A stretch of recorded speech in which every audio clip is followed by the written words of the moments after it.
If your reverse osmosis filters look like this, it is probably time to swap them out. Now before you pull anything apart, you're going to need to buy your new filters. I'll leave links to the standard 10 by 2.5 inch filters and also the finishing filter down below. I'll begin by giving myself some room underneath the sink by pulling out all the other stuff that's in my way.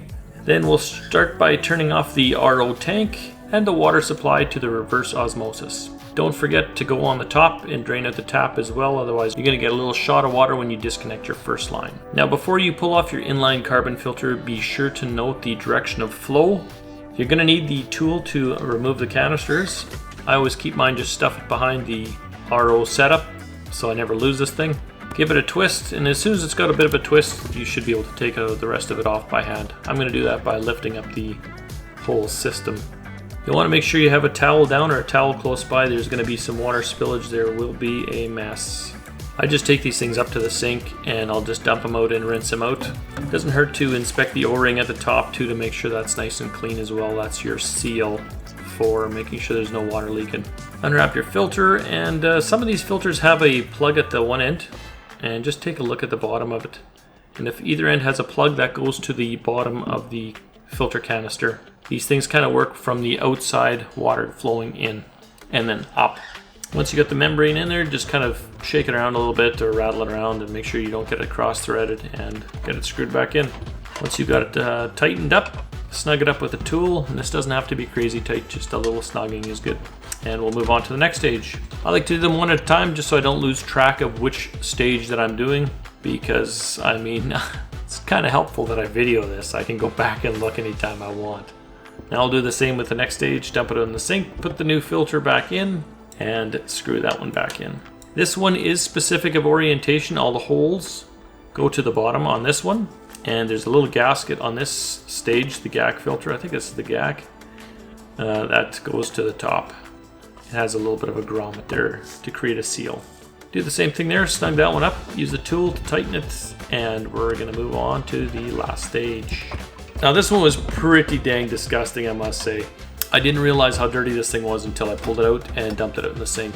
You can see it with the new filter too when the new filter goes in, how cruddy this one is looking. Next, the carbon block filter is going to go in, and this one didn't have an orientation either, it just goes from the outside back in. So I'm going to just pop that one back into place and screw that one in. So swapping these are all really super quick and easy. The only one that takes a little bit of effort here is going to be the last stage, and that's the flavor filter. So in my setup here, there's a screw and end on both sides that we'll have to undo. They are released by turning them counterclockwise. I can go ahead and do that just by turning them one side.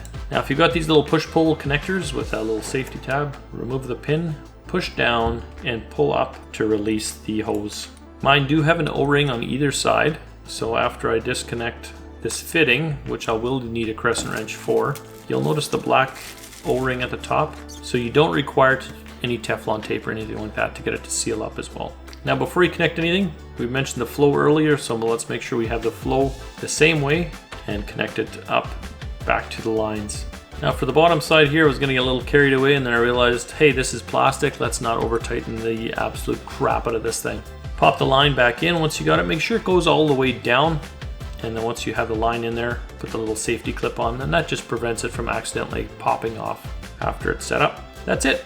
Filters are changed. I'm not going to be changing the RO membrane this time around because it is still relatively new, so I don't need to swap that one out. Now there is a little bit of discussion on how often you should be replacing these filters. I think they call for every 6 months. I wouldn't do it that often. I just look at the first stage. Once the first stage doesn't look very clean, I just replace all of them. That's about every 8 months to a year in my case. Now that we got all the new filters in, start by opening up the water, and don't go full blast here. Just kind of ease her in, and this will let you take a look and watch the whole thing fill up and see that you've got them all sealed properly, that there's no leaks. Let it continue to use water until it's all the way filled up and topped up. Some shaking of the lines is normal, that's totally fine.